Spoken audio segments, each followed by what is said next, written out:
Hello, everyone, and welcome to the Spurs Up Show, best Gamecocks podcast on the internet. Today is Thursday, August the 12th, 2021. Today's show, we continue along with the 2021 position unit preview series, guys. On today's show, we're talking Gamecocks tight ends going in the 2021 football season, guys. We'll break down the tight ends in their entirety. First things first, we'll look back at how they performed in 2020. Also, we'll meet the tight ends, talk most to prove, best overall. Season will be successful if, and I'll give my overall grade for the Gamecocks tight ends unit. Also, guys, we got your listener questions and a fantastic interview. Great conversation. Former Gamecocks defensive lineman Langston Moore joined me as we talked about his playing career in Columbia. Also, looking ahead to the beginning of the Shane Beamer era, everything he expects from this Gamecocks football team in the 2021 season and beyond. Guys, we got a ton to get to here on a Thursday, and it's all brought to you by our friends over at Upstate Movers Group. Guys, Upstate Movers Group, superior moving service. They bring care and attention other companies can't offer because they're just too busy maintaining trucks and profiting off of them instead of focusing on service. Guys, service is what separates Upstate Movers Group from the competition. They're not a trucking company. They're a moving services company, and they're also employee-owned co-op. Their movers are paid twice the industry average, and everyone on the crew is invested in your success. They have dedicated professional crew members, and they also offer black glove service. They offer end-to-end packing services, custom crating and packaging for special items, and cleaning services as well. They're founded by Greenville natives and University of South Carolina alumni, guys, so a Gamecock-owned small business. They also offer 20 years of project management moving experience, and they can offer logistics and solutions that traditional moving companies simply do not have the skills for. Guys, whether in the upstate or across the state of South Carolina, if you have any moving needs in 2021, be sure to check out our friends over at Upstate Movers Group. You can find them on social media at Upstate Movers Group. Of course, if you have any other questions, go to their website, upstatemoversgroup.com. That's upstatemoversgroup.com. Be sure to check them out and tell them Chris from the Spurs Up Show sent you. Let's get it.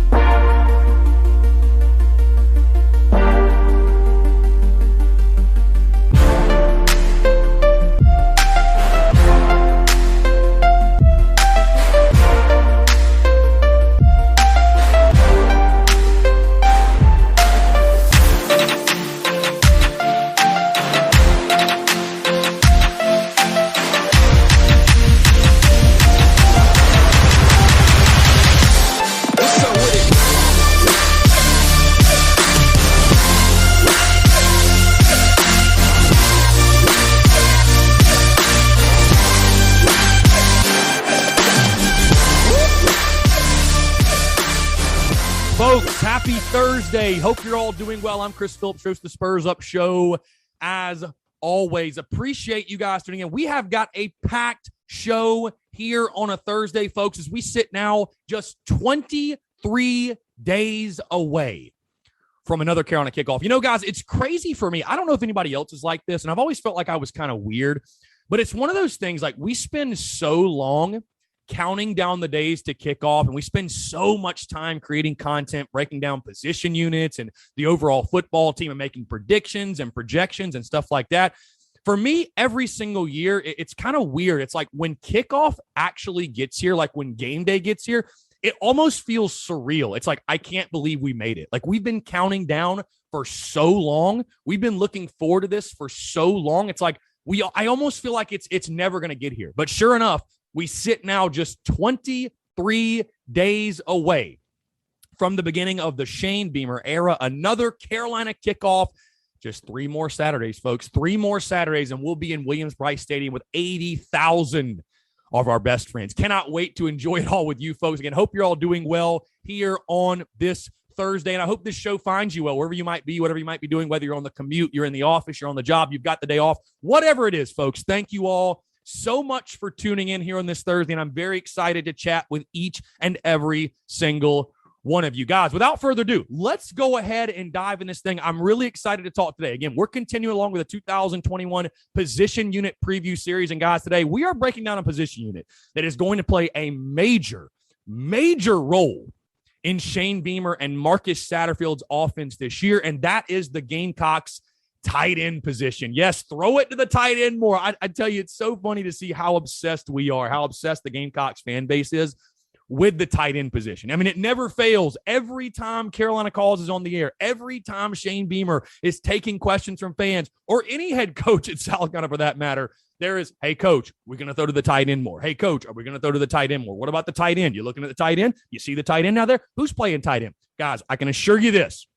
Before we even get going, we are going to use the heck out of the tight ends in Marcus Satterfield's scheme and system. But before we look ahead to this year and this year's tight ends and what we can expect from those guys in the 2021 season, let's look back at the 2020 season and how the Gamecocks tight ends fared in the 10-game All-SEC schedule. Of course, guys, Nick Muse leading the way a season ago, 30 catches, 425 yards, and a touchdown. You had Kevion Mullins behind him, 3 catches for 110 yards. And then Jaheem Bell, 1 catch for 29 yards. And that was it. 34 catches from the tight end position a season ago. Also, you have to give credit to the tight ends, and especially Nick Muse, because he was tight end number 1.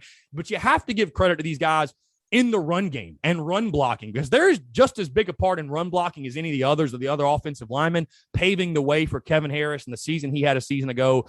So overall, again, a solid season, I would guess. And I would say last year was a very, very interesting season. You know, we can laugh at it now, but you know, Nick Muse, and Nick is a guy that I think he understands this fan base, and he understands the media, and he understands social media to a degree where he likes to poke back and make fun. And so the couch coaches, the fat dads, the Karens, if you will, comment. I don't think any of us will ever forget that.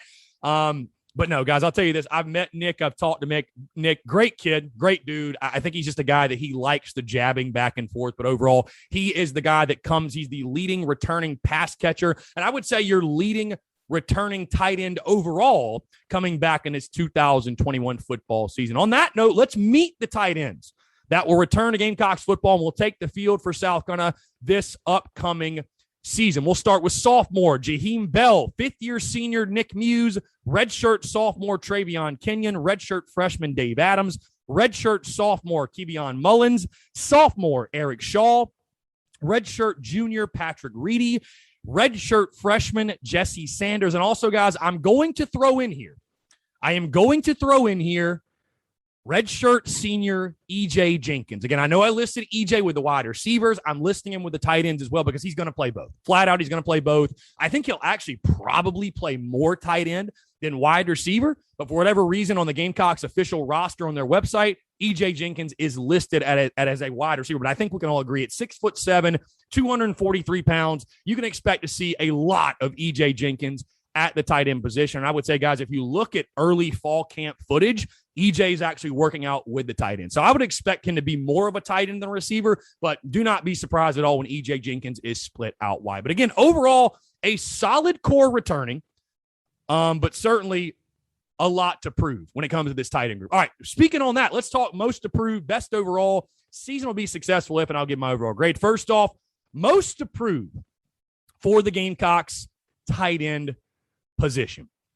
And to me, it's no secret who the leader of this room is. And when I'm talking most approved, guys, when I say most approved, I look at a player that has a ton of upside, that has a ton of hype, that has a ton of potential, but we've got to see it pan out. And the guy that I point to in this room that I think certainly fits that billing is the sophomore from Lake City, Florida, number 0, by the way, Jaheem Bell. Jaheem Bell, to me, a guy, guys, we saw a little glimpse in the spring game, right? Truly a Swiss Army knife. This is a guy, I think you're going to see him all over the field. Wide receiver. Heck, we saw him carry the ball at running back. I think he's going to be that traditional H-back type of player, that hybrid type of player that you saw in Lincoln Riley's offenses. You know, of course, Shane Beamer coming from Oklahoma. I think he's going to want to pull some things here and there from what they did in his time in Norman. And I think Jaheem Bell can certainly be a big-time playmaker for you. You know, a lot of you guys ask, Chris, who's the guy that nobody's talking about? Who's the most underrated player? Or who's the guy people are sleeping on? And I think Jaheem Bell, man. I think Jaheem Bell could absolutely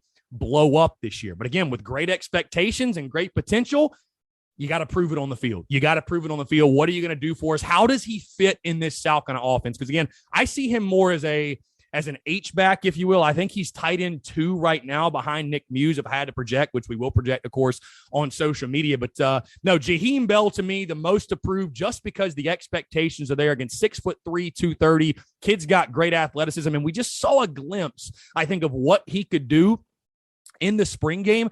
I expect Jaheem Bell to get many opportunities this season. I think he will be a major, major part of this offense. If I had to pick one guy on offense that I think is probably going to be the blow-up player and sort of, you look at like who's the Kevin Harris of this year, right? The guy that nobody's really talking about that just bursts on the scene and has a massive year. I don't want to say Jaheem Bell is going to have like that type of season, like he's going to go over 1,000 yards receiving or anything crazy.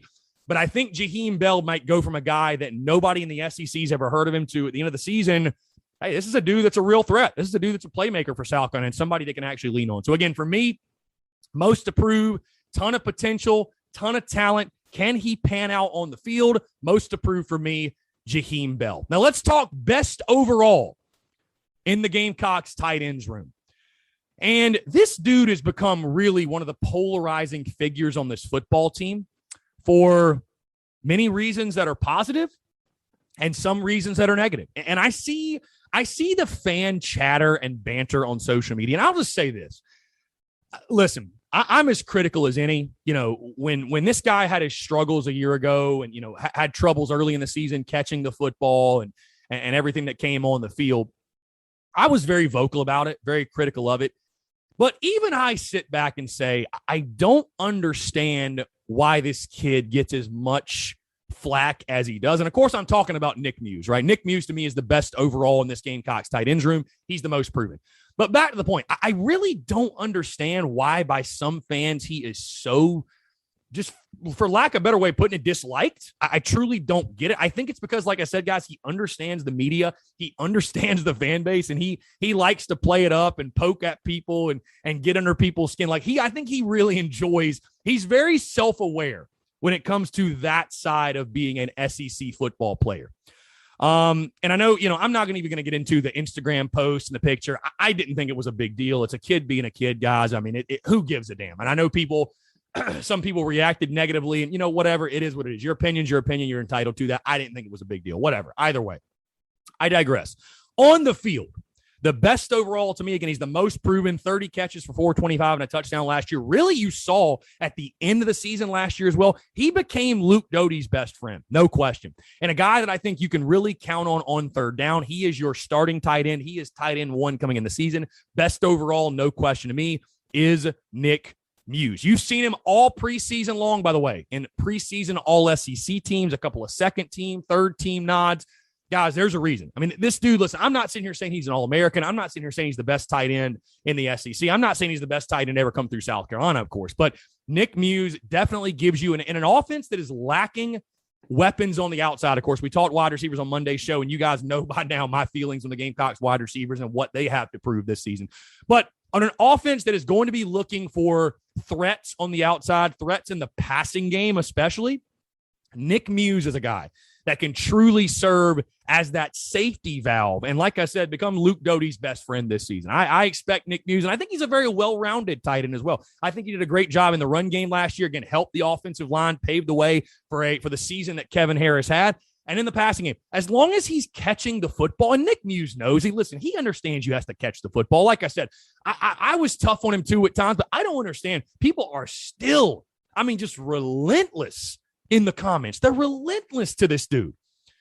I'm not saying he's a perfect player, but I think Nick Muse certainly right now is the best overall in this tight end room. I think he's a guy you can depend on third down. I think he's a guy you can depend on in the passing game. I think he more than holds his own in the running game. And I think Nick Muse, a very well-rounded player. And do not be surprised if we get to the end of the season and you find Nick Muse on a second-team All-SEC team or a third-team All-SEC team. Again, I'm not saying he's some flashy guy. I'm not saying he's going to catch for 700, 800, 900 yards, but I think you will see his stats go up this year. I think you'll see his stats go up. I think he will be utilized a lot more. I think he's saving his best season for last. I think his best season will come this season. And I think right now, certainly, I point to Nick Muse as a guy that is the best overall in this Gamecocks tight ends room. All right, let's move into season will be successful if. What will spell a successful season for the Gamecocks tight ends in this 2021 football season? And like I told you guys, hey, Nick Muse said it. Shane Beamer said it. Eric Kimry has said it. Marcus Satterfield has said it, guys. We are going to throw to the tight ends. The tight ends are going to be used in this offense. There is no question. A lot of 12 and 22, all that personnel, all that fancy talk. Hey, you're going to see a lot of that. You're going to see a lot of sets with 2, 3 tight ends split out wide, and H-back like Jaheem Bell. Like I said, you're going to see these guys all over the field, especially while South Carolina is trying to figure it out at the wide receiver position. You know what can help that out? Some tight ends that can split out wide. You know what helped out South Carolina in 2007, 2008? They had good receivers then, but having a guy like Jared Cook, having a guy like Hayden Hurst, having a guy like Wesley Saunders, Jarrell Adams, Justice Cunningham, Busta Anderson. I mean, the list just goes on and on. Gamecock fans, we know good tight end play. And so I don't think many of us with this offense have questions in regards to running the football, right? We expect this to be a solid running football team and above average, I would say, rushing football team, 4 or 5 starters on the O-line, which we'll talk about the O-line on Monday's show. But 4 or 5 starters back on the O-line. You know, you got Harris, you got Lloyd, a whole stable of backs. It's all about what can you do in the passing game. And for me, for the tight ends position, I feel good about them in the run game. I feel good about run blocking as a whole. For me, the season will be successful for the Gamecocks tight ends if the tight ends evolve into real threats in the passing game. Simply put, they're going to have to help you out in the passing game. Again, I'm really excited to see how Marcus Satterfield and Shane Beamer and Eric Kimry, how they use this position group, because I don't think it's just going to be the traditional, hey, line up on the end of the line and whatever. Like, you have guys you can split out wide. You can split Muse out wide. I think Jaheem Bell is certainly a guy that he can play wide receiver. I mean, EJ Jenkins, the mismatch he's going to be in the red zone. I think EJ is going to be a very situational type player, but is a guy that is a absolute matchup nightmare. Excuse me, guys, an absolute matchup nightmare for opposing defenses. So, you know, I'm really excited to see how those guys use this tight end position. Again, you have to have them in the passing game, because until the wide receiver position's figured out, until you find a guy or guys, if you will, that are true threats on the outside, you're going to have to lean on tight ends, especially I look at 3rd and 6s, 3rd and 7s, where it's kind of that middle down. It's like, do we run? Do we throw? Use your tight ends. Find your safety valve. Find a guy like Nick Muse. Find Jaheem Bell. Hey, find Kevion Mullins. Find Eric Shaw. You got a lot of guys here with potential, with size, with speed, with athleticism. I love what you have in this tight end room, but they've got to evolve into threats in the passing game. They've got to help out Luke Doty. They've got to help him out in the passing game, because, again, I feel good about run blocking. I genuinely have no concerns when it comes to run blocking, but the pass game, you're going to have to do enough to stay somewhat balanced. And I expect the tight ends to be a major, major, major part of that. So, again, for me, the season will be successful for the Gamecocks tight ends in the 2021 season if the tight ends evolve into real threats in the passing game. All right, let's move into my overall grade for the Gamecocks tight ends position. I know a lot of you probably have a bone to pick with me, because there was a lot of reaction on social media to people hearing my D- grade for the South Carolina wide receivers. And, guys, I'm just going to make it very clear. When it comes to these grades, guys, I'm going to be blunt. I'm going to be honest. You guys know what you're getting at this point, okay? So we're not going to hold back. We're going to grade this football team. I told you when we got in these position unit previews, we're going to get in the nitty-gritty. We're going to be honest about what this football team is going to roll out there this season. But with that being said, I look at this tight ends room. And outside of Nick Muse, you're very unproven, right? I mean, as much as I like Jaheem Bell, I actually really like Kevion Mullins' game too. I think he flashed last year at LSU. I like Eric Shaw's game. I think you've got, EJ Jenkins, of course, what he brings to the room, but outside of Nick Muse, none of those guys has really proven anything. But even with just Nick Muse leading the way, again, this is a dude, he catches a ton of flack. He gets a ton of shit on social media. I totally get it. But beyond all that and on the field, again, it's wild. I see some people comment on social media, and it's like they just relive like 1 or 2 drops over and over and over again, and they just crush this dude for it. And it's like he actually caught a lot of footballs last year too, 30 to be exact, 30 for 425 and a touchdown. I like Nick Muse, what he brings as your starter. I think Jaheem Bell, the upside is through the roof. EJ Jenkins in the red zone is a mismatch nightmare. And again, I like the depth Beyond that, with Key Mullins, Eric Shaw, some other guys that I've mentioned, I'm going to give the tight ends an overall grade of a B-. I like the grade overall. Like I said, guys, you have a guy, Nick Muse, that has been on the preseason All-SEC teams for many different magazines, many different publications. I think he's a very, very solid option at tight end. I think you will see him be Luke Doty's best friend in those third down situations. I think Jaheem Bell will evolve into a really, really nice piece offensively. Again, I think the biggest question with Jaheem Bell is just how do they use him?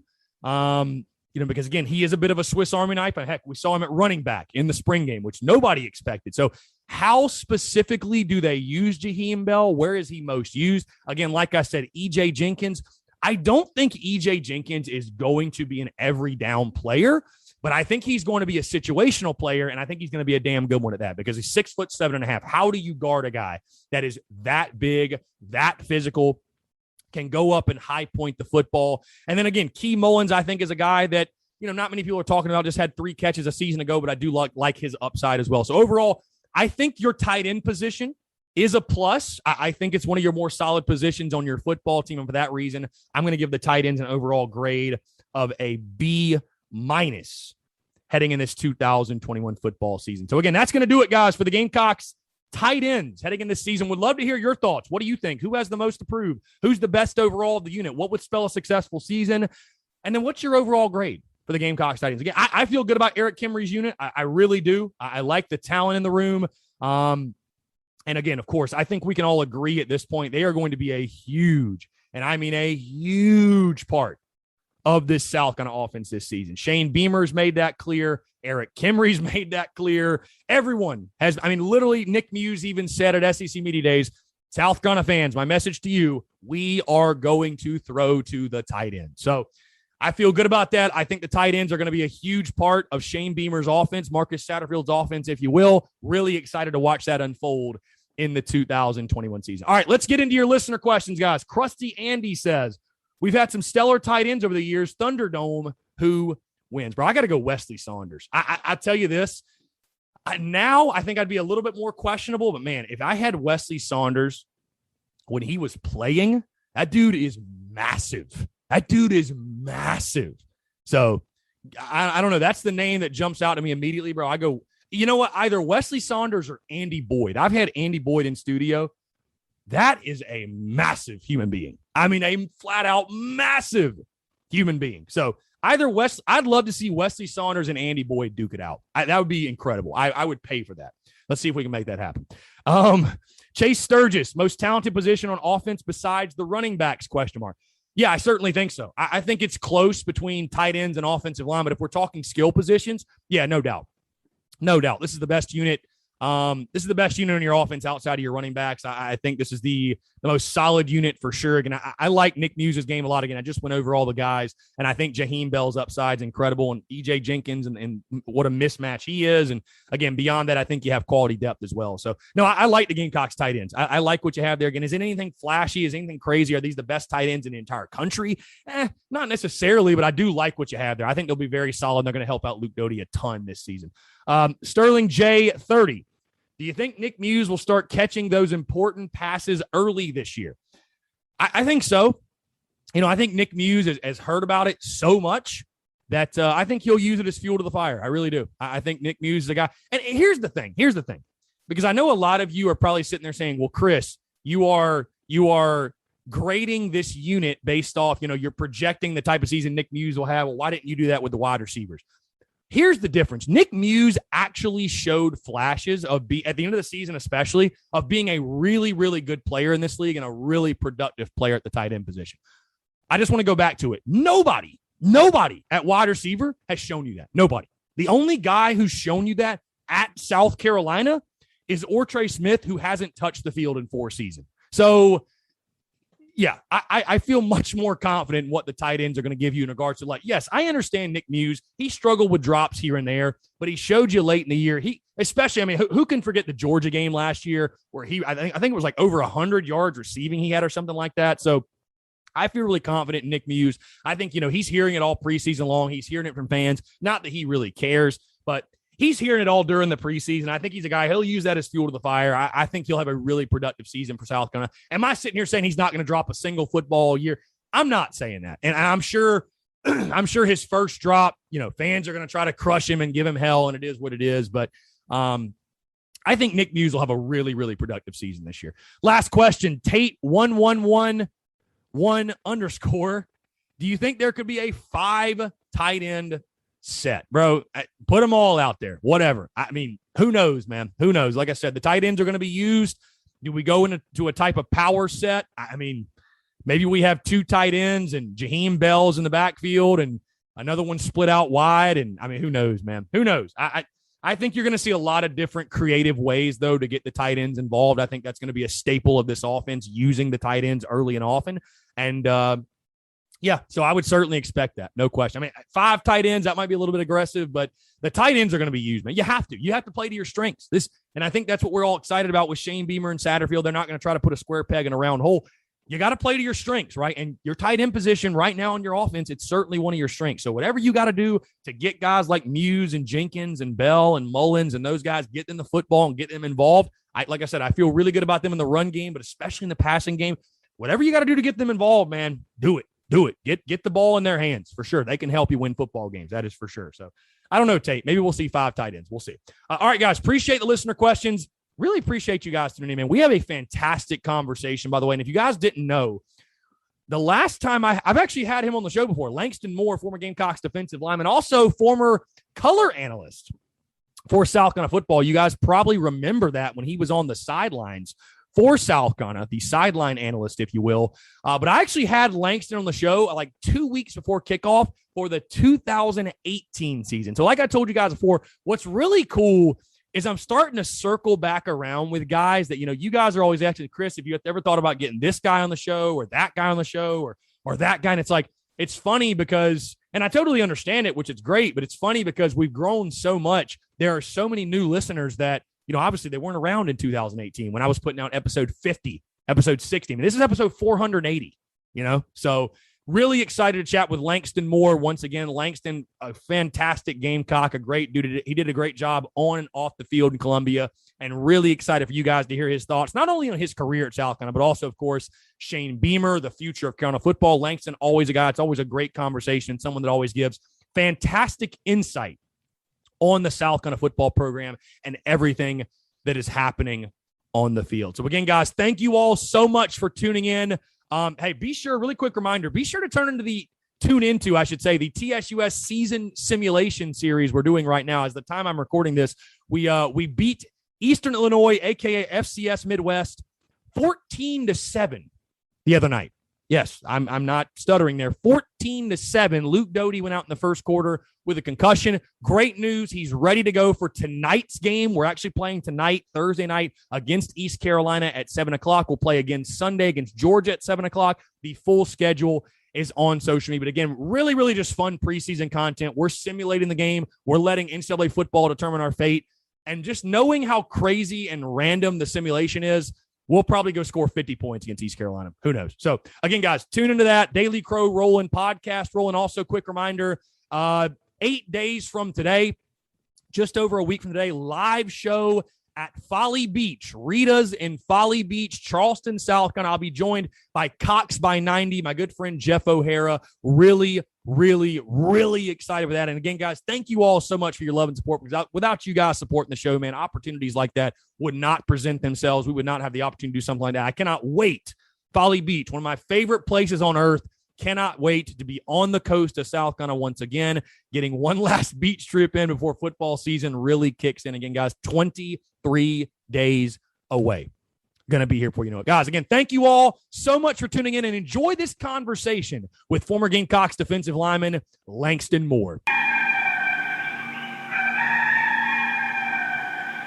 All right, joining us today on the Spurs Up Show is a man that played for Gamecocks football from 1999 to 2002. During his career, he accumulated 137 total tackles, 20 tackles for loss, 6 sacks, 1 interception, and 4 forced fumbles. In 2002, he was named second team All-SEC by the coaches and also a third team All-American by the Sporting News. He was taken in the 6th round of the 2003 NFL draft by the Cincinnati Bengals and played for the Bengals, Cardinals, and Lions from 2003 to 2009. He then came back to South Carolina, you might remember, as the sideline reporter for Gamecocks football from 2012 to 2018. Also off the field, he is the co-author of the Just a Chicken children's book series with former Gamecock Preston Thorne, also a contributor to the Fight and Button Gut podcast. He does a little bit of everything, a great Gamecock, though, on the field and off the field, certainly. Former Gamecocks defensive lineman Langston Moore joining me. Langston, appreciate you taking the time, and it's a pleasure to have you on, my friend. It's been 3 years too long since we last chatted. I appreciate you taking the time and doing this.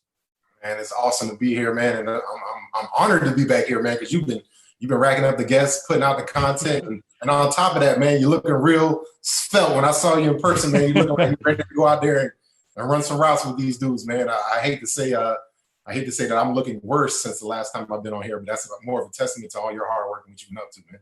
Yeah, and you look great, man. You look like you can still go out there and be a run stopper for us in the middle. So if you have any eligibility, that's not a good thing, man. When you were like 20 years ago, that's cool when you're young, you don't have gray hairs. But now people are like, man, you just the old used to be dude, man. You also have an image to live up to, man, when you host a podcast called Button Gut. You know what I mean? You have to kind of fit you can't be some scrawny dude hosting the Button Gut podcast. I mean, come on. So for sure. Yeah, we created that little whole deal, Button Gut, and that used to be like a football term. We used to hear it a lot in the South, man. You all button gut. You need to be a lineman. You need to be a nose tackle. And I don't know if that was just maybe a low country thing, but I heard it a lot. Preston heard it a lot. And so, yeah, we just been out here talking with a lot of guys, former guys, football guys, specifically a lot of linemen, and just talking about food talk, talking about, like you said, still playing, but not playing anymore, but still being big and trying to chip a lot of that off because a lot of guys are trying to lose weight. And we see a lot of guys like Nick Hardwig and I think about guys like Travell Wharton, who used to play at Carolina. They've lost over like 70, 80, almost 100 pounds. So listening to that, hearing these stories, and it's no different than when we're in the locker room. So it's been really cool for us to use the video concept of Zoom and creating a podcast and letting guys tell their kind of food porn stories, the things that get them excited, whether it's ribs or candy or whatever. But at the end of the day, man, we're all just trying to be healthy and just same thing, just having a lot of conversations similar to what we had in the locker rooms a long time ago. For sure. And Langston, I definitely want to dive into that. And obviously we have a lot to get into, but I want to go back. I know we touched on your career before the last time we were on, but I feel like many people might have missed that conversation. So let's go back to the beginning for you. You're from Charleston, South Carolina. You get to Columbia, a very interesting time. Fall of 1999, the Gamecocks were coming off of a 1-10 season, just had a brand new head coach, Lou Holtz. Just talk about your recruitment overall. Obviously, I feel like you were a pretty highly touted guy, highly sought after guy. You choose to stay in state, go to South Carolina and play for the legendary Lou Holtz. Just talk about what went into your recruitment and why you chose to be a Gamecock. Man, it was, well, of course, Lou Holtz and that name rang out really loudly for me. I don't know if it rings out like it does back then, but, my parents and a lot of folks were from the Midwest, so we obviously understood Notre Dame. Notre Dame was its own deal. But then when he coming to South Carolina, it was like, wow, this is, my daddy went to South Carolina, but this is a whole different deal. Lou Holtz is there now. And of course, on the heels, Charlie Strong, Coach Koss, those guys recruiting me full time, calling me every day. I had opportunities to go other schools, Florida State, Virginia Tech, when Coach Beamer's son was there at the same time, when Mike Vick was there, all those different things, North Carolina State. Few offers from Clemson, but I didn't, I guess, show enough interest into that quickly, so they pulled that offer. But South Carolina seemed like the place for me, and of course, Lou Holtz being, just the dynamic personality that he is. Then you couple that with somebody like Charlie Strong and Coach Koss, who are just dynamic, phenomenal recruiters. It was really hard to say no, and I think about that now because I was laughing the other day looking at the Florida State Virginia Tech game, 1999, going into 2000. I remember sitting in Bates West with CJ Fry after our first year. Of course, we went on 11, and I'm sitting there and I look at CJ.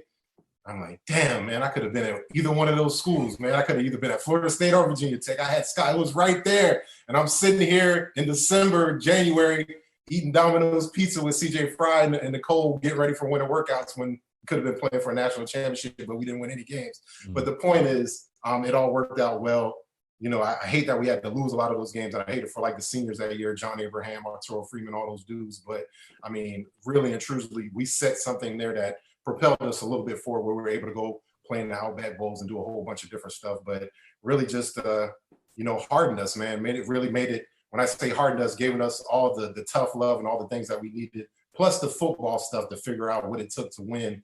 And that was the funny thing I always tell people, man. When I got to South Carolina, I didn't know how to win a football game. I mean, I knew how you win a football game, more points, duh, that's easy. But like, what are the nuances and little things? And that's what Coach Holtz preached every day. And that was really the kind of flimsy read we all kind of reached out for when we were, just so close, but we kept losing those games. And for whatever reason, he wouldn't let us make excuses.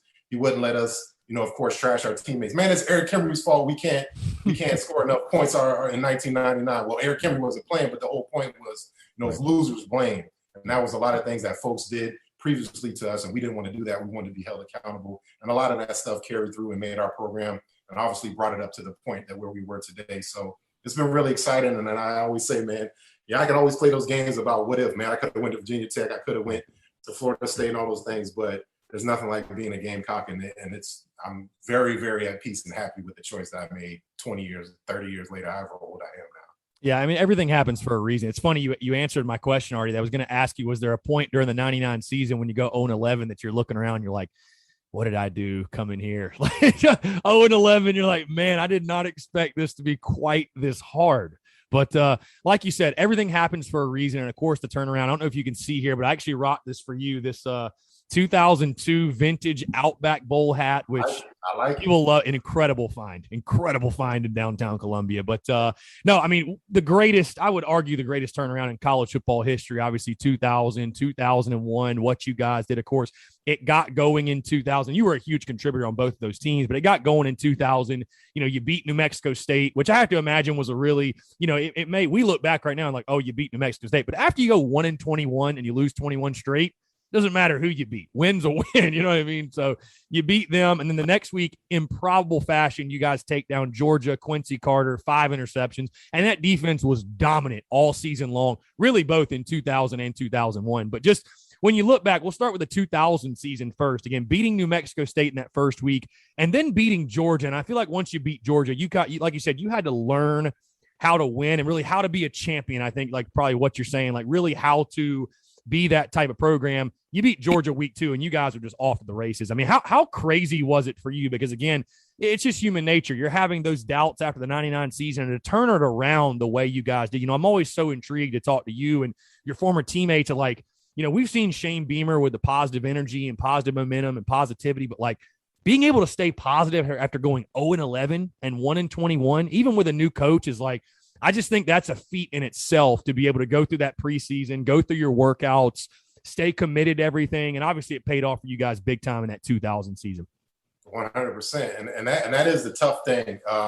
It's hard to be positive when you're getting punched in your mouth and you taste that blood and you're like, oh, man, that's not what I signed up for. But it actually started for us in the 1999 season, but we just didn't reap the rewards of it till later. And that's the thing about when you're dealing with young teenage, young adults, young anything, but specifically athletes, football guys who are kind of used to winning different things like that. So when you get in a situation like that, it's really tough for a coach and for an organization to kind of everybody stay concentrated on that North Star. And for us, a lot of that started in that 99 season. I think about the Florida game, we were close. I think about some of those other games. And again, I mean, we had injuries. Langston Moore started on the offensive line against Florida, SEC, all SEC defensive linemen, but we still had an opportunity to win because we stuck to the plan. And even though we didn't see the fruits of that, that's kind of the carrot that Coach Holtz kind of dangled out there for us. Now, he coupled that with a lot of tough love. One of our mantras, and that you always hear when you talk to guys from that Lou Holtz era is that trust, care, commitment deal. And, can I trust you? Do you care about the whole deal? And are you committed? And that kind of encompasses everything. And we felt the fruits of that labor, really New Mexico State. But we were kind of brimming and biting at the bit the whole all season, like you said, because we know we were really close. We had a lot of talent. And we had a lot of guys, and Shannon Watley and Kalimba Edwards, and I mean, just all type of guys. But it was just like, the season can't get here fast enough. But that was the whole deal. What Coach Holtz was preaching to us is like, when it's two-a-days, remember this. Remember how much you want to go out there and win. Yeah, it sucks. Yeah, you don't want my old ass yelling at you. Yeah, I want to take the water away. I'm going to do all that. But understand why I'm making it hard for you. Not to be a hard ass. I am a hard ass. but to make football and make you really mentally tough so you can handle to go out there. And it's funny when you talk about that Georgia game, because the New Mexico State game, I would venture to say we were more nervous about that game than the next game. It's just getting that monkey off your back. Just finally getting the monkey off our back. But then we kind of rolled in. It was like, oh man, we got these boys at home. And then you got to think about a lot of that Georgia team. There's a lot of guys who made their choice between South Carolina and Georgia. There were a lot of South Carolina guys on those Georgia teams. Ben Watson. I played against Kevin Breedlove, the Stinchcomb brothers we knew forever. Everybody knew them up and down. So again, all of those things, and it's like, man, these dudes ain't that big and bad. And so for us, when we went out there and we started playing, and we got, Dennis Quinn, my roommate, he gets one pick. And we got a 3-and-out. Andre Goodman, pick 6 to the okay.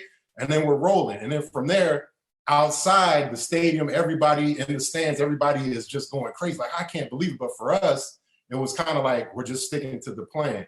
And that was the deal for us. The most we could stick to that plan, toughness, no turnovers, all those different things. You ask any guy, they could run down that whole litany of things. That's what we hung our hat on. And then we coupled that up with talent. Then we started adding guys, the Rashad Faisons, all these different things, the guys who started playing out of their mind. But that was the whole deal. And I hope, fingers crossed, this is the same opportunity that Coach Beamer is afforded here at South Carolina. Now, again, I always, preface this with, it's really tough to have patience in South Carolina. One, because it's the SEC, but two, up the road, we can't do it fast enough for what they're doing up there. And so, again, I think Shane is trying to do it with a lot of the same similar things about loyalty and love and all of those different things. But on top of that, he understands you got to still go out there and play football and do football things. Love is great, but, you still got to run your face across somebody and run your feet and drive your legs and tackle somebody and knock them back. Yeah. And so I think the biggest thing is, having that message of love and tough love, the why behind those things, but then also having the heart and putting those two things together. Obviously, football is hard enough, two-a-days, all those different things. The biggest thing is giving enough time for that message to really sink in and allowing these guys to go out there and do that. I think they will do that, but hopefully the way the schedule is kind of set up for us this year, we can get some early on successes against the Eastern Illinois and figure out some ways to go to East Carolina and beat them. Again, that's no easy task. And when I look at it from afar, I'm like, oh man, we're supposed to be East Carolina, but that's the same coach that was at Citadel. Yep. Obviously, they're going to run the options and different concepts. And I'm sure he's going to turn around and be like, yo, I took a Citadel team in there years ago. They coming up here, we can whoop them. We're going to play this Jimi Hendrix Purple Haze and it's going to be fired up. But the point is our guys can go on, get a win at home, maybe go on the road, beat some of those guys in East Carolina, and then they can be off and rolling. And before you know it, that's the benefit of being young and dumb. You look up and you got 4 or 5 wins and you don't realize you're not supposed to be doing this. So hopefully that can kind of happen for these guys this year. For sure. Langston, you spoke on Lou Holtz. I want to backtrack a little bit and talk about Coach Holtz, because I feel like he's a guy that, we know he's a master motivator, obviously a Hall of Fame coach, one of the greatest to ever do it. But I'd just love to hear the impact he had on you, not just on the field, but off it as well. Because I feel like, and again, I don't want to speak for the guys that played for him, but I have to imagine Holtz is one of those coaches that, there's some coaches, all due respect to him, you play for him. After you leave, it's kind of like the time there was the time there. You have that relationship, whatever. But I feel like a guy like Holtz, that impact he has on young men is felt for years. Years and years and years. I just love to hear your perspective on how you feel like he molded you and shaped you. If you got any funny stories, too, if he ever got into your ass, I'm sure he did. But, your time in Columbia playing for him, and then afterwards, just the life lessons you were able to take away from Coach Holtz. From the first time that he came into my living room with Coach Strong on that in-house visit, to dress to the nines, dress suit, tie, you see kind of like the all these different things for like Nick Saban, how immaculately dressed he is, but you tell a lot of attention to detail. Lou Holtz was that same way, kind of had that reek of pipe smoke, but also like maybe this dude is like he's kind of like somebody famous, man, but I think it was more like the Captain Black pipe smoke that he smoked all the time that made him kind of have that aura around him. But he was just a phenomenal presence. And I think about a guy like Bobby Bowden and kind of the era of these coaches like, Bobby Bowden, Lou Holtz, all of these different guys. When you saw them, they had personality, but they also had character. And there were certain things, and you can say certain things about college football, and everybody's doing something, some whatever, but trust, care, and commitment. Lou Holtz, his word was his bond, and it was work both ways. He said he was going to do something, he was going to do it, and if it meant he was going to run your ass, he was going to run your ass, and if he was going to take care of you, he was going to take care of you. And that was one of the things I'll never forget.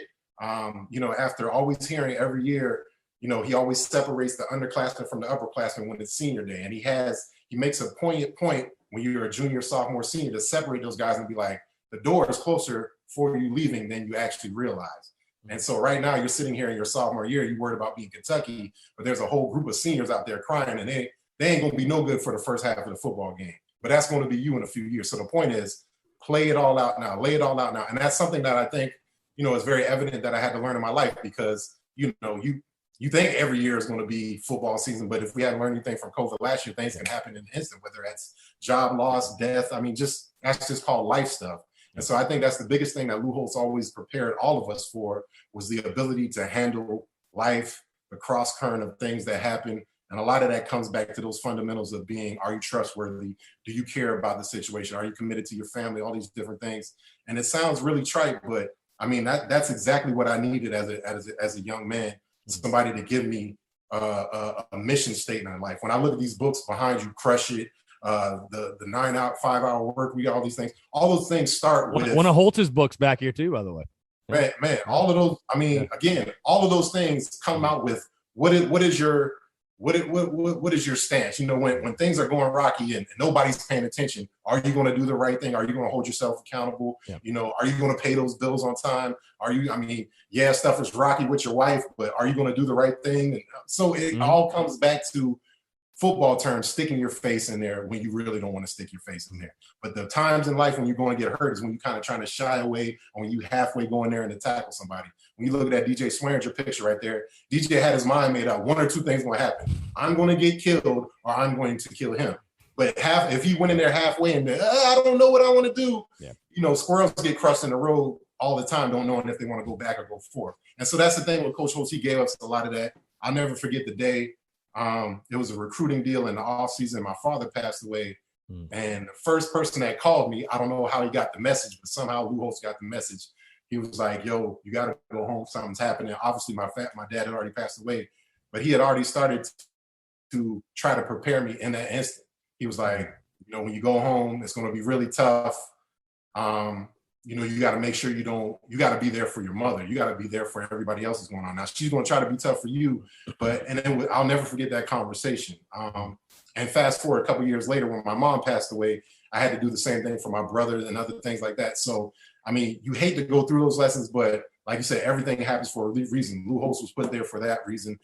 And I say the same reason I played for South Carolina is the same reason I played for a lot of teams in the NFL, the Cincinnati Bengals, Arizona Cardinals, all those teams lost. But when I was in the locker room of those teams, I knew what not to do, because I understood that from the 1999 season, and I understood what to do. So I was always around those football teams right when they were turning the curve. And then right when they started to turn the curve, like the Cardinals, and went to the Super Bowl, they kicked Langston Moore out of there. But the point is, I was always around those times, and I could see the difference between what winners do consistently and what losers do consistently. And I learned a lot of that from Coach Holtz. But there's so many stories. We still keep in touch with Coach Holtz. We send him books. He's so proud of us being authors, because that was the one big thing he always used to always do for us, was he would always come in there every day and talk current events with us. This is the anniversary of Nelson Mandela and the apartheid and all these different. These are things you're hearing in training camp. You're like, man, we just worried about going out here, but he wanted us to be worldly, and he wanted us to understand. Yeah, we're about to go out here for 2 hours. I'm going to dog cuss you, and we're going to get it right. But I also want you to understand, outside of here, the world is tough and there's other things going on. And this is a privilege. You get to play football. You get to go out here and have this opportunity. And so I just always say, man, the older we get, the smarter he gets. I just wish I recorded more and more of those meetings and listened to those things, because, again, you pay him $50,000 to come talk to your organization. He used to yell at us and talk to us all the time. We'd be like, man, let's get out of here. Let's go. And so the whole point is, I wish we just remembered more, but that's again, my warning to all the young folks, man. Try to soak up as much of this as you can while you're young before you get too old and set in your ways.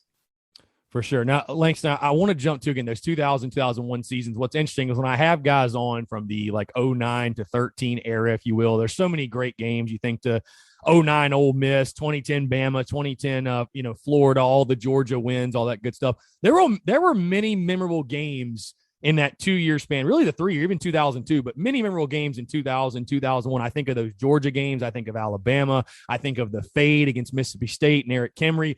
Is there one for you? I'll ask you maybe your favorite game. Is there one that stands out to you as like a moment you were in the garnet and black? Just one of those games when you think back on your time at South Carolina is one of those that's like one of the first memories that pops up for you.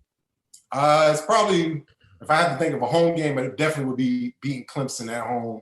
Woodrow Dantzler, Sheldon Brown, that fourth down, interception deal where they tried to run the fake play.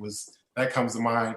More so not because of anything I did, but more so we beat them. That rivalry is like, everybody on the other side. Mm-hmm. The whole entire Clemson football team pretty much stayed after and partied with us. And of course, I was super obnoxious and, for God bless Bernard Rambert and for hanging out with me that night, because I wouldn't let him not remember that or not forget that, we beat y'all and, we own y'all. I told you should have came to South Carolina and blah, blah, blah. So all the bragging rights was that. If there was one outside of that, though, would probably have to be that Georgia game.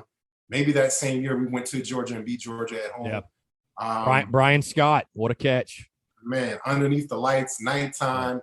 And that's the thing I always tell guys. It's great playing at home. It's great to build up that home. You're supposed to build it up at home where it's just an afterthought that you don't lose. And we've done that in the past and we set it up. But there is nothing like going on the road and beating anybody, but specifically beating a conference opponent, beating somebody in proximity, stayed over, and especially at night when they think they're supposed to whoop you.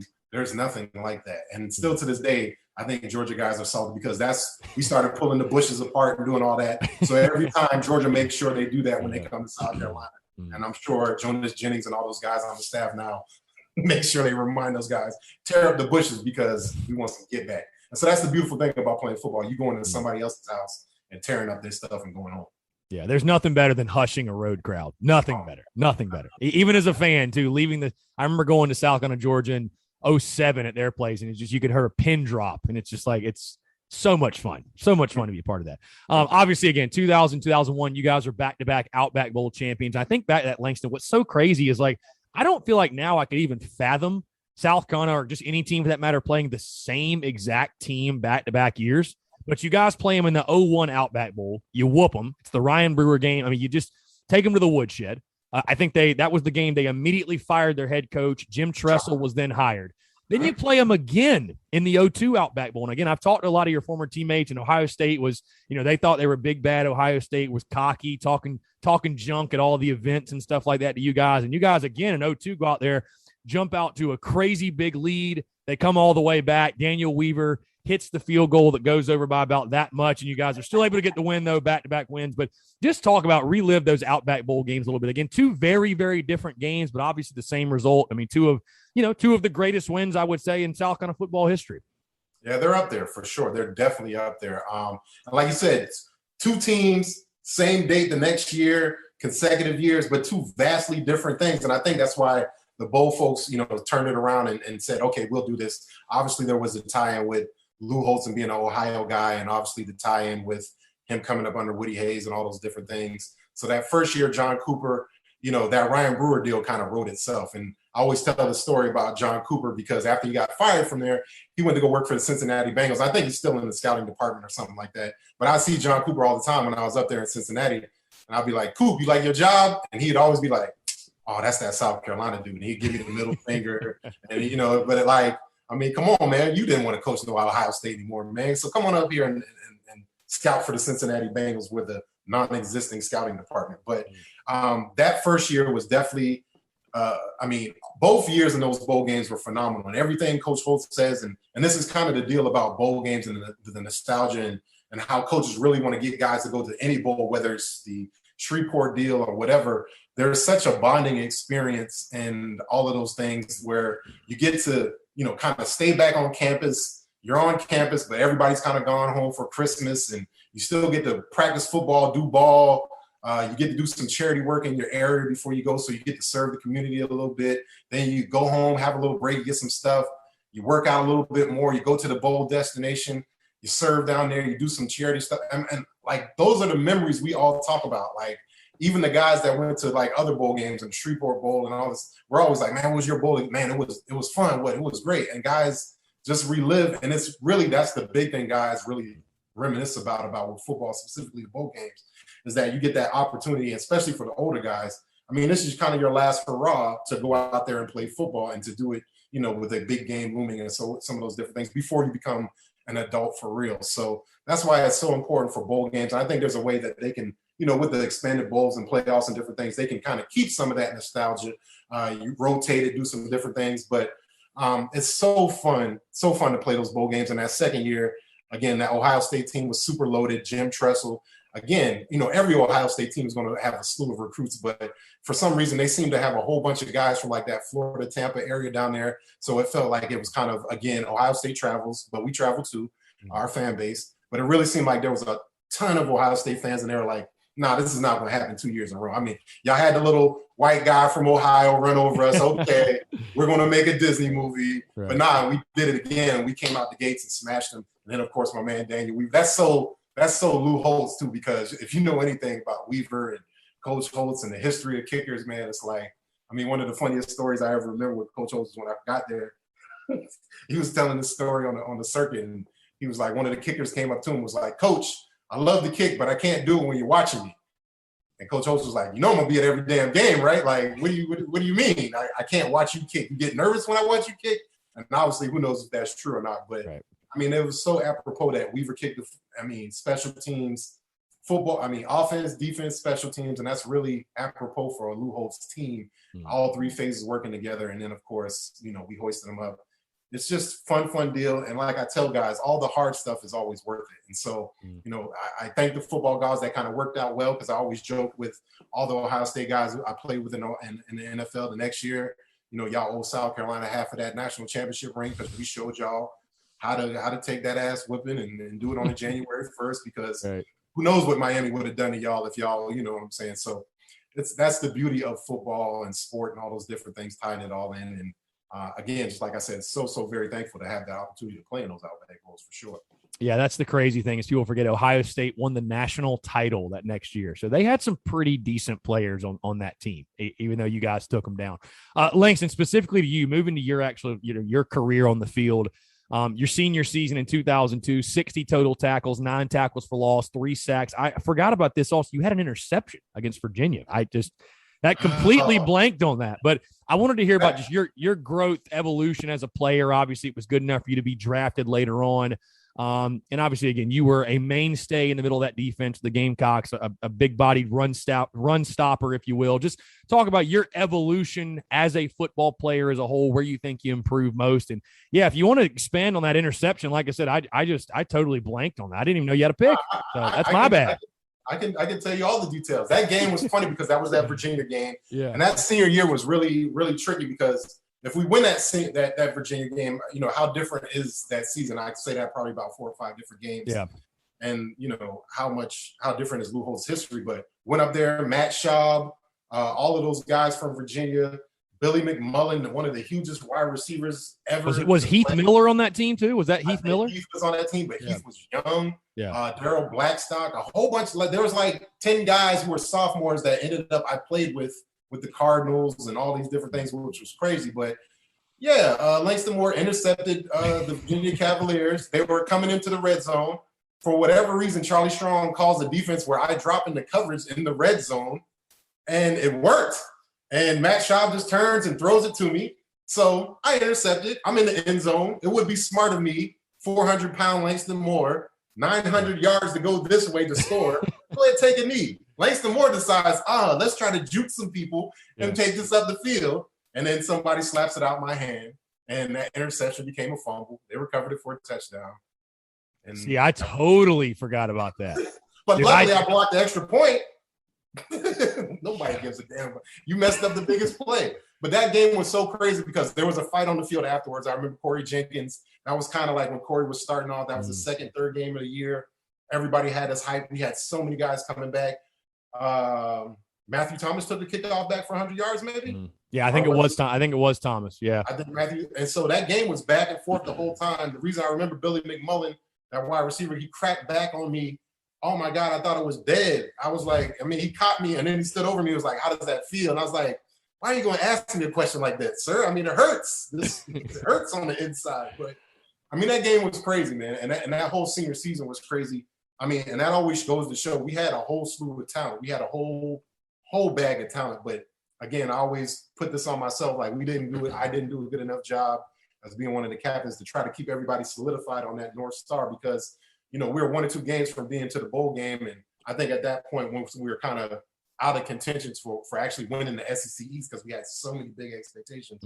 A lot of guys were like, man, let's just get ready for the pros and all that. And again, that wasn't something that was said out loud, but it was kind of like, right.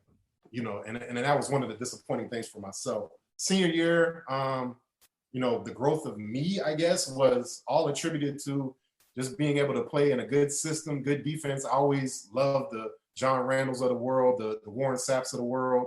Love to kind of play like that 4 down, get up the field defense, but the defense we were playing wasn't that at all. It was a kind of a 2-man, 2-gap deal, and we would spike and do a bunch of different things. So, I mean, for me, I had to figure out how to play a 2-gap scheme and not be too heavy and still be quick enough to shoot the gaps and different things. So I just think I just was coachable the whole time. I wanted to play a different defense, but once I got to South Carolina, I didn't care about the defense. I just wanted to be out there and contributing. Right. And so again, just finding out different ways to, be a factor, get on there. That's the beautiful thing about playing for great coaches and great staffs. There's a wealth of former players and guys that you can talk to, and they can say, you probably won't play in this position in the next level, but, keep doing this for us. And that just really shows how coachable you are and all these different things. So for me, I think the biggest growth for me wasn't physically my body, because I was 150 pounds in the 3rd grade. I was always going to be a big kid. The biggest thing for me was always the growth in between my brain and how to play the game and trusting myself to play the techniques and do all those things, even when it feels like I need to be out there making up stuff and trying to impose my will. That's not how you really do those things. Right. And Langston, it certainly paid off for you. Obviously, again, in the 2003 NFL draft, you were taken the 6th round by the Cincinnati Bengals, and you had a nice career for the Bengals, Cardinals, Lions, 03 to 09, like you mentioned. I'd love to hear, again, your just emotions on draft day. You get that call after your career at South Carolina, and then just to look back on your NFL career. Again, it's interesting to hear guys, their perspective on playing in the league. You obviously learn a lot of different things that, it's a cutthroat business. I mean, you learn that very, very quickly. But again, obviously, you had a nice, lengthy career in the NFL. Just talk about your experience there. Again, you're in the NFL, 76 total tackles, 5 sacks, and 1 forced fumble for Langston Moore. But your NFL experience, what was that like for you?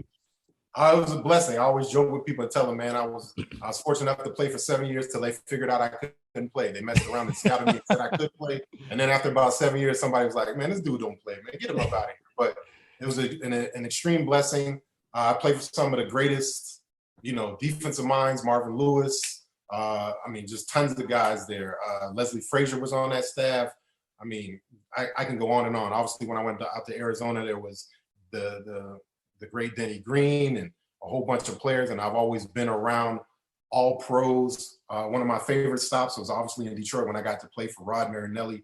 He was the head coach, but also served as the defensive line coach. You rarely ever see a head coach want to be a position coach, but that just shows you how crazy he was. But Rod was, one of the cogs of that Tampa Bay teams, those Tampa Bay franchises, and he's still out there coaching with the Raiders, I think. And he's one of those dudes who probably die on the football field. But I just was blessed to have a bunch of phenomenal teachers. And, football's going to be what football's going to be. And yes, I would have loved to have a 10-year career. And, I always had goals to have double-digit sacks and to do a whole bunch of different things. But for me, it was just great to have the opportunity to struggle, to make those teams, to start, to just kind of have the full spectrum for me, from being a practice guy, being called up, turning down offers. Yes, I would like to have 10 more contracts and make $100 million, but at the end of the day, it's just been really cool to be a part of that. I always tell guys, football, yes, it is a cutthroat business, but it's no different than college. When I say college football, if you came out of college athletics, that's maybe not a Fortune 500 business, but something close. But if you play for one of the 32 NFL teams, that is a Fortune 500 business, and you really get to see how the intricacies and those things work. And you get to see how important really culture is. Even though there's 32 teams and they're all billionaires and they all own it, everybody runs their household differently. You see this with the Steelers. You see this also with the Cowboys. You see this with the Lions and the Cardinals. There's a reason why the Lions are who the Lions are, usually because they're doing the same things over and over again culturally within. Now they're trying to change it a little bit. But again, a lot of times it really starts with taking a whole cultural change from the top down, because you can't just change the head coach, but still operating under the same auspices in the front offices and doing different things and free agency. I mean, who you are is who you are, and eventually that's going to show itself to the public. So I always say, man, it was great for me as a 20-year-old with so many different things going on, because one, nobody cares. I always remember, my mom passed away on September 11th, the first opening game, my second year in the NFL. So I'm playing, all these things happens. We're traveling. So the word gets out, all those different things. But, I call Coach Lewis after the game is over. I'm like, yo, I got to, go home and, have the funeral and do all these different things. And he's like, all right, when you going to be back? Like Tuesday, Wednesday? I'm like, damn, I thought you all was going to give me like 2 weeks off, bereavement pay or something. It's like, nah, bring your ass back here Wednesday morning for practice after that funeral.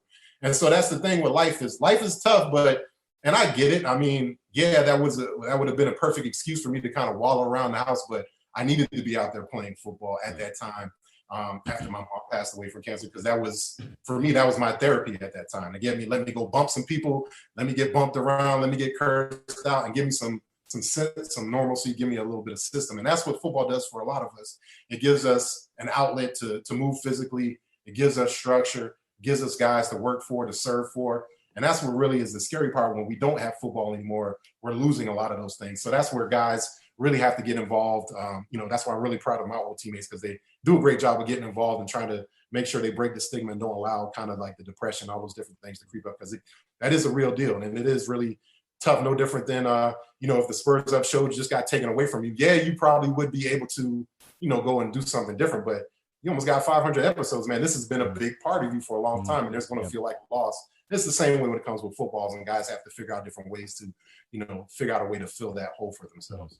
No, for sure. You make a great point. That's great perspective. Now, Langston, for you, it was awesome after your NFL career ended, though. You returned to South Carolina as the sideline reporter from 2012 to 2018. And, of course, you were on, the sideline for some of the greatest teams, the greatest wins, so many fantastic moments. I mean, I'll never forget, you can still hear, obviously, your voice. If you go watch, like, the overtime commentary for the Missouri game in 2013, there's you interviewing Kelsey Quarles. That just always stands out to me. And so many great moments, though, when you were there. You saw the Spurrier era, you saw the Muschamp era. And again, it's the irony of, the last time I had you on, we were like a week from kickoff of the 2018 season. And we're talking about, South Carolina football. Is this the year they're going to compete for the SEC East with Georgia, all that good stuff, whatever. But just talk about how that came about, your return to South Carolina, that experience. And I imagine for you, being an alum, you're someone that you take a lot of pride in South Carolina and your school. And I'm sure that had to be a really, really cool experience for you. Oh man, it was definitely one of the coolest things I've done, and having the opportunity to do it for 7 years. I always say, damn, I did that for almost 10 years. And the reason why it felt like that is because it was so much fun. One, I had my alma mater, going to all the games, traveling around, being around the players was another great deal. And I got to kind of be around them in a different capacity. Unlike a coach or a professor, I got to be kind of like the big brother to those guys, and inject certain things on game day, or just have conversations during, post-game, pre-game, all those different things. But yeah, doing the radio was really a really fun deal. I got to, like you said, be at Carolina during the height of some of the best years ever. I mean, those 3 straight 11-win years, Spurrier, seeing the differences between Spurrier and Coach Holtz, but 2 Hall of Fame guys, but doing it 2 totally different ways. Lou Holtz was kind of Lou Holtz was a control freak and Spurrier's a control freak, but 2 different ways. And it's crazy that these 2 things can exist and still have success. Just really, really fortunate to do that. And again, just serendipitous luck. I think Terry Cousins was leaving, getting ready to vacate the sideline deal. And Coach Fry and those guys were like, yo, I think the radio sideline deal is coming up. You might want to check it out. Again, Coach Fry was kind of like his family was kind of like my second family here at Carolina. Spent many years and many of their dollars over at their house, and they always took care of me and fed me. So for them to, kind of share that knowledge, and because I was out there retired in Arizona at the time, kind of trying to figure out what my next deal was going to do. I just got finished playing in the UFL with Nashawn Goddard, and I was on what was the guy, Jay Gruden's team before he got into the NFL and made all that money. Was it the Florida Tuskers? Florida Tuskers, never forget it. Number 1 in my heart. Yeah, the Florida Tuskers. And again, that was a great deal. You got to go live on the Disney campus and play football and, pretend that this league was starting, but maybe the checks wouldn't be there for a couple of weeks. But, that's the adventure of startups, but yeah, got to come back and do the radio. My dad was a radio broadcaster for years. He graduated from the J school at Carolina. And so I never thought about doing radio, but when I look back on, I was like, yeah, that's exactly what I was supposed to be doing some broadcasting stuff. I grew up in radio stations.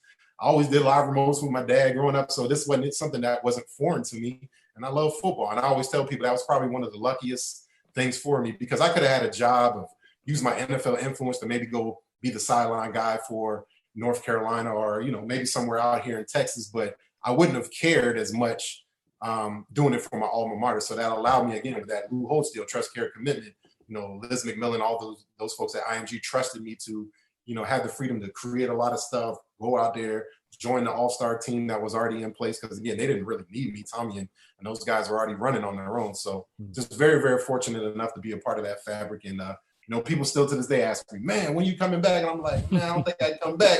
I got a 16-year-old boss, man. She's like, where the hell you at? What you doing? I don't care about this. Okay, you got a football game? Let me come to every football game. And, after about 5 minutes, kids are ready to go home. So I was like, no, that's not how it works. That's not how this works. You got to stay through the whole game, double overtime or not.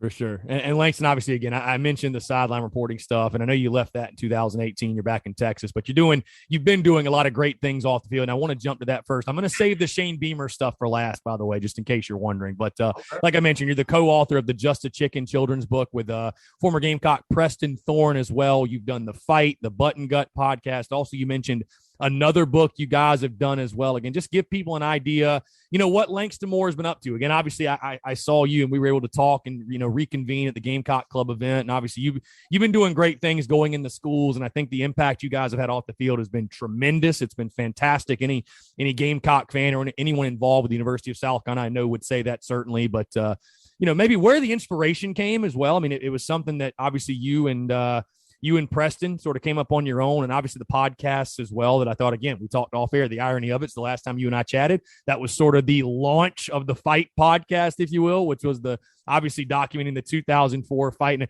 I love always seeing you guys on Twitter as well, still be very, very active. And the coop is crumbling. That always I always get a good laugh out of that. But just talk about, again, all the stuff you guys have been doing off the field, because you guys are obviously, I mean, the impact you had on the field was great, but off it as well, I'd say it's as great, if not even better. Yeah, Preston and I, we created a company called Athletes and Artists, and pretty much it's it's just a thought label, like no different than like a record label. And what we try to do is create a bunch of really cool things, capture stories, curate stories. We did that with the Fight podcast, the 7-part series. Preston was a captain on that team.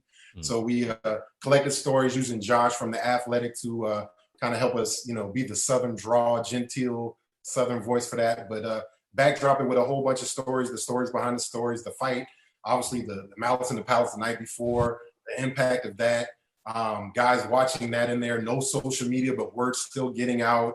Lou Holtz's last game. This introduced Steve Spurrier to South Carolina, and the tie-in between Lou Holtz and Steve Spurrier being really good friends. Cancer treatment with Miss Bev, Lou Holtz's wife. So just all the little things tied in there. Pastor Troy, the music of the day. I mean, just all the little nuance, and of course, the conversations of the locker room. What was said, what wasn't said before the game started to kind of make the fight kick off. But I mean, it was a powder keg. It was going to happen anyway. But we've been creating that. We've created the Button Gut series where, again, we're talking to Husky linemen. Like I said, I was 150 pounds in the 3rd grade. All these guys that we've been interviewing, they have similar stories where they've been, never wore child's clothes. They've always been wearing adult Husky clothes and these guys grew up to be some of the largest humans. So now how are they tackling this and trying to be healthy afterwards? But our biggest thing, what we like to get out there, and like you said, on the backs of this is with our 3 books, Just a Chicken, our first book, Just a Chicken Little, our second book, and with our 3rd book that's coming out, Houston Was a Rooster. We just really love to get out there and be big proponents of literacy. We always get out there. Like you said, we visited over 200 plus schools across South Carolina, all the way to Texas, preaching the touts of go pro and reading. Read, write, and speak is going to be your super power. That's going to be your skill. Anybody has the access to be a good writer, good reader, good speaker. We're not telling you what to read about, write about, speak about. That's your choice. But a lot of kids, as we know, and I was one of those kids, when you go into the schools, you ask them what they want to do. They think they're going to do something physical. They think they're going to play sports. And we tell them that's probably not going to be you. There's already been a Langston Moore. There's already been a Jadeveon Clowney. Connor Shard, he's gone. So maybe you might be good enough. But I'm going to tell you, it's a lot easier to read well, write well, speak well don't be boring, create some cool stuff like the Spurs Up show or like Eric Henry's podcast. Just really being creative, because there's so many different mediums and different ways to communicate to the world. And it's really apropos that, you know, like Bobby Bowden passed away this week, and you think about all the stories and different things that have been lost. Now, those stories are still out there, but they're not in a singular place. And so without him around anymore, how are we going to tell these stories, and how are we going to hear about, Sebastian Janikowski and all these different, I mean, there's so many different things that football affords, and not just football, but it goes from high school to everything. I'm sure there's these same things. So that's what we really wanted to start out there to do. We tour around full time, and like we say, get out to the community, show kids writing and creating books is really more attainable for you than it is to try to be a 6'2", healthy enough, fast enough, strong enough. And oh, by the way, you got to like smell people's breath and touch people every day, man. That stuff ain't cool sometimes. Some days you be like, I don't want to touch nobody today. Did you see Aaron Donald fight somebody the other day? I'm just saying, sir, that could be part of your job. You wake up one morning, you got to fight Aaron Donald just to get through the day. So we always say there's an easier way, a softer way, and we love the idea that books can be that vehicle. Preston obviously was an educator for 10 plus years at Blythewood. My mother was an educator. I married a teacher. So education and all those things have always been kind of swirling around for us. It's been really cool for us to figure out a cool, unique way to share this message, because this is no different than a message you probably heard when you was a kid, a message I heard. But the biggest thing is for us, we're really living and showing kids that, man, you can still wear these Jordans and still come in here and talking about reading well, writing well, and speaking well. Matter of fact, if you get really good at these Jordans knowing the market, you can go out here and make way more money selling Jordans on the secondary market than we can ever playing football. Plus, you ain't got to worry about somebody telling you you're slow, you're fat. Nah, you can eat whatever you want. And so that's the cool thing. We're a big proponent of skills versus talents. Talents we have no control over. Skills, reading, writing, and speaking specifically, we can always get better at. For sure. And again, that's great perspective, man. Like I said, preparing these kids for life, and we all have, aspirations and dreams on the field, and definitely keep those, but making sure you have those other plans. Cause like you said, football is not going to last forever. So that's great perspective. Big thing, like we always say, it never ends how you want it to. Most people don't go out, on their own terms or winning a Super Bowl. Like 99.99999%. Rarely get the press conference. Right. You always get the plastic bag. Right. And when I say you always get the plastic bag, when it's cut time, they just gonna give you that big, thick industrial construction plastic bag. Clean out your locker. God bless Tatum Bell, because they used to let you go in there when you get cut to clean out your locker. Then one of my teammates decided they wanted to take somebody's stuff when they got cut one time. And then like across the NFL, they don't let anybody go in. They're like, we're just going to put everything in a box and send it to you. So, so if that picture of your grandma was in there, it might make itself home to you. It's really important to you. And that's the thing we tell guys is like, all these things you're playing for, don't stop after football's over. Don't stop improving.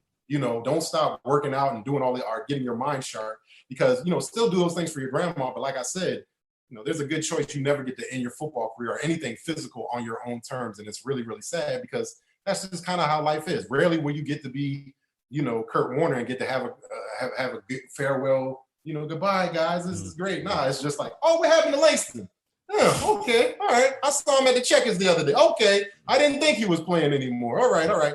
And again, that's tough for a lot of guys, because a lot of guys emotionally can't handle that, because so much is tied into this. So that's why we're always saying, read up on the things you want to do, fashion, all that. That's why we love the NIL stuff coming on, because it's going to be an opportunity for, now don't get me wrong, quarterbacks and all the famous ones are still going to probably get most of those billings and get most of those opportunities. But there's going to be a group of guys who are going to be creative enough to figure out some things to go out there for themselves. And that'll be an opportunity for them to make some money. And that's probably what they'll do for their next play after they're finished playing football too. So, you can never start on those things soon enough, because same way with football, we can never start these kids in Little League fast enough.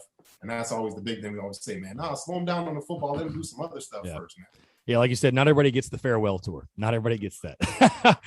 For sure. Langston, before I get you out of here, man, this has been incredible. Obviously, we got to talk about the man of the hour, and that is Shane Beamer, new era Gamecocks football. And we're now just sitting, as we're speaking now, just 24 days away from kickoff. It's crazy. I mean, it's going to be here in the blink of an eye. Obviously, the Gamecocks are going through fall camp and getting ready for the season opener against EIU. I think you and I would both agree, and we were both obviously at Shane Beamer's welcome home event at Williams-Brice Stadium just a few weeks ago, and I think we'd both agree he's absolutely crushed the preseason. I don't think you could have ever, I don't think you could have pictured a better preseason. They had 12 commitments in the month of June. And even more impressive to me, Langston, is just the way that he's been able to flip the energy totally and the momentum. And I mean, this was a program, when he was hired, the day he was hired, that was in turmoil. I mean, there's just no other way to put it, coming off of what it came off of in 2020 and the season that was. And yet it felt like you had players going at coaches, going at fans, going to play, really just division throughout the program. And the way he's been able to just completely do a 180 with the energy, and, everybody's obviously on board, all aboard the Shane train, if you will. Beamer ball is taking over Columbia. But, from your perspective, your vantage point, you're obviously a guy that keeps up really closely with South Carolina, of course, your beloved alma mater. Just talk about, I know you got to Columbia when you went for the sideline stuff. Shane Beamer had just left, I think, actually, to go to Virginia Tech to coach with his dad. But what do you know, if anything, about Shane Beamer? Again, you mentioned Frank Beamer was at Va-Tech and I guess was recruiting you while, when you were in high school. But what you know about Shane Beamer, if anything, if you've ever maybe brushed shoulders with him or anything like that, and also what you're just expecting from the Shane Beamer era. How excited are you for this 2021 season and beyond under his leadership? Yeah, definitely excited for the season. Like I said, just how to see how this is going to pan out for them, because it is a little bit different tweak on what you would expect. Because mostly when coaches come in, it's fire and brimstone. We're running you off and trying to get my guys up in here. Obviously, there was ample opportunities for guys to transfer, and like you said, on the backs of a wild season with COVID, but then with the rules changing, NIL, players coming in, transfer portal opening up, also there was ample opportunity for guys to move around, and I think about guys like the Carry-On Joyner and different things like that. Shane was able to come in here and obviously preach the message that he wanted to preach of, relationships, trust, care, commitment, love, loyalty, all these different things. Mm-hmm. One of the guys that he hired was my former strength coach from the Cincinnati Bengals, was Chip Morton.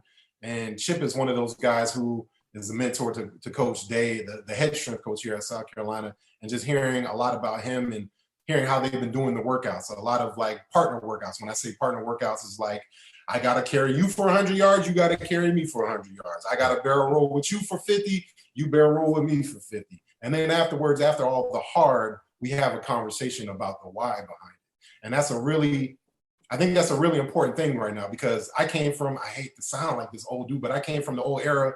Coach is like, get on the line, we running 15 of them. Somebody says, why? We running 20 of them. I don't give a damn about your why. This is just what we got to do. And then, so you just like, man, I'm just angry. You know what I'm saying? And so I think how guys are changing and how the dynamics of players and different things are changing. The coaches have done a really good job of figuring out a way to keep the football hard, but also to love you as hard as hell too. And sometimes loving you hard as hell is telling you this ain't good enough, homie. What you doing ain't good enough. You wrong. And that was the way we did those same things at South Carolina when Lou Holtz was there, but we kind of went about it in a different way. And then we call this accountability. We call this building culture, no different within your family. So I think for sure with Coach Beamer that he will put the right things in place. But like I said, it has to, and because we're about results now. Hopefully it wins fast enough, or the product shows and the players buy in, which I think they will, which I think they are, and it'll show itself on the football field, that there's enough time for this to reap itself with football wins. Now, you understand Coach Beamer's dad's kind of trajectory of how it happened. He had a lot of time before he actually started winning up there at Virginia Tech in Blacksburg. But I think about when I was getting recruited by him, other former South Carolina guys, Ricky Bustle, Somerville dudes, who was the offensive coordinator for Vic. That's the good thing about having Shane Beamer here. One, he's grew up, born in Charleston. He always touts that, but he's not unfamiliar with the South Carolina area, because South Carolina is a unique place. So my point is, Shane's been around a bunch of different eclectic places, Georgia, blah, blah, blah, Starksville, had a bunch of different mentors. He's a coach's son. He's a walk-on.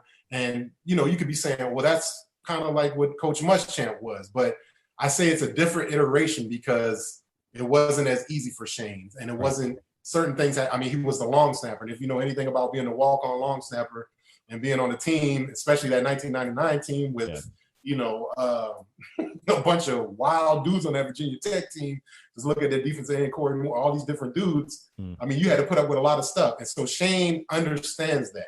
So he has that good mix of, kind of like the Dabo story where he's a walk-on, but everything hasn't been given to him. But he has the privy of being a coach's son and understanding the demands of that. So I'm saying all that to say, hopefully all this comes together for him and the players buy in, because we have everything we need. We got the facilities, we got the people, we got all those things. The biggest thing is everybody trusting and buying into the message and saying, you know, if I need you to do this, this is what has to be done to the T. And there's a reason behind that. So that's really tough. There was an opportunity for Coach Beamer to maybe run these guys off. And not to say guys are naturally going to just run themselves off, but I think that he did a really good job of inviting and finding and taking advantage of the transfer portal to get guys in here who are Carolina guys, not just a bunch of ragtag guys who want to come in here and play for one season and leave this place burning when they're done with it. We don't ever hear from them again, because that's a fine balance too. So my point being is I think Shane is on the right track. He's done a good job of getting a young staff in here mixed with some older guys. That's one thing I thought Coach Muschamp could have maybe done a little bit better on, is maybe leaning on, you know, elder statesmen, elder coaches. Maybe he was doing those things privately, but if you've seen anything, and, you know, from Nick Saban to Oregon to any of these, I mean, hell, you go look at North Carolina, you can't have enough brilliant minds around you in the room, not just in like offensive play calling, but like in all things, facilities, recruiting, all of those things. And, you know, the kind of the knock what they were trying to say about Shane, he was a kind of a jack of all trades because he was only been like special teams tight ends guy, but he's been put in a situation for him to be a managerial guy, unlike Muschamp, where that was the biggest question. Can he be that CEO type and relinquish some of the control? And I can tell you, it's tough being, because all coaches are control freaks. I think ultimately that was Coach Holtz's one of the biggest failures towards the back end, is that, you know, year 4, year 5 of Lou Holtz, he's tightening down as opposed to trusting and allowing more. And Bobby Bowden figured that out later in his career. He's like, I'm gonna let these young assistants yell until they're blue in the face. I'm just going to be the one come in behind them and be the CEO and be like, yo, don't do that anymore. You're going to make this guy go crazy. So I think we got our guy here. The biggest thing, it can't happen fast enough, but my fingers are crossed that it does happen. The players will stay healthy. And that's the biggest thing. If everybody stays healthy and we can start with the same guys that we started with on the roster at the last game, we'll see what happens. And with that, I think our best is good enough to go out there and at least give ourselves a chance to win 5 to 6 games this year, for sure. Patience in the Shane Beamer era. And that's something I talked with many people about, Langston. I'm sure you would agree, is that I'm excited too from the perspective of, you know, selfishly from the business side, but also the fan side in regards to growing with Shane Beamer. You know, I think Shane Beamer's first time head coach, I mean, it's going to be year 5 and Shane's going to look back and be like, man, I'm so much better of a head coach now than I was. It's just like anything else in life, just the evolution of being a human being and learning as you go, and you make mistakes and you learn your own style. And, you know, people are asking me like, hey man, you think Shane Beamer's going to be more aggressive on 4th down? Is he going to kick? I'm like, we don't know. Nobody knows what he's going to be like. He's never done it. He doesn't even know. Right. It only happens when you get in the line of fire and you get in that situation. Hey, it's 4th and 2 against Georgia in the 4th quarter. And, you know, we're down 4. Like, what does he do? Does he kick a field goal? Does he, I mean, it's like, you don't know, right? You don't really know. And that's why that character thing really matters, because everybody who's on the sideline with you, when you make that decision, it got to be, all right, we're rocking with you. Let's go. And it can't just be, you know, the running game coach over there going, oh God, what is coach thinking? Yeah. Because if we know anything, young kids pick up on all of this stuff. They're always watching what we do, not what we say. Yeah. And so that's the biggest thing when I think about Bobby Bowden and how he was able to flourish and take a school that was a teaching school up into this powerhouse, is that he injected his character. He obviously injected a whole bunch of talent. Geography helped him a good bit, but they were who they were, and they leaned into that identity. Same way with Clemson, same way with Alabama, the iteration of this Alabama and previous Alabama. So like you said, for us to kind of grow together as a fan base is going to be really fun. Again, hopefully the wins and the memorable games come how we see them there, because, again, this could be the building of something special where we look back and be like, damn, Shane Beamer's been here 10 years, and look at how it's just been this progression of him just getting better, not as a person, but also as a coach and calling and winning these games. For sure. It's going to be a blast, man. Langston, this is always a pleasure, man. It's great to chat with you. Let's do it again soon for sure. Before we let you out of here, let people know, because obviously, like I mentioned, you've been doing so much great work off the field with the books and the podcasts and the athletes and artists and stuff like that. Just let people know where they can find all of that. Absolutely. Our website, our kind of home base is athletesandartists.net, athletesandartists.net. You can always use the hashtags to find us, hashtag just the chicken, hashtag just the chicken little, and our new book, hashtag used to was a rooster. And Man, all of our stuff is there. We try to be as in your face as we can on social media. So if you want us to come out and speak to your corporate event or get some books to you, we're real accessible. And man, if you don't see us on social media, you probably see us at the chicken spot or something, man. Just come up and holler at us, man. Even if we are eating with our families, it don't matter. We always love to talk. For sure. Langston, again, like I said, man, this is truly a pleasure. And I know I speak for all Gamecock Nation, like I said earlier, man. It was great to watch you on the field and do what you did. But certainly, what you did at South Gun as the sideline guy, and then, of course, what you're doing now off the field with all the books and all the great work you're doing. It's incredible seeing you're a great representation of the University of South Carolina. So I appreciate you taking the time, man. It's been fun to watch your growth, and it was great to see you a few weeks ago. And hopefully we'll see you back in Columbia soon for sure. Absolutely, man. It's our pleasure, man. Appreciate you. He's Langston Moore. I'm Chris Phillips. We appreciate you guys tuning in, and we'll catch you next time on an episode of the Spurs Up Show.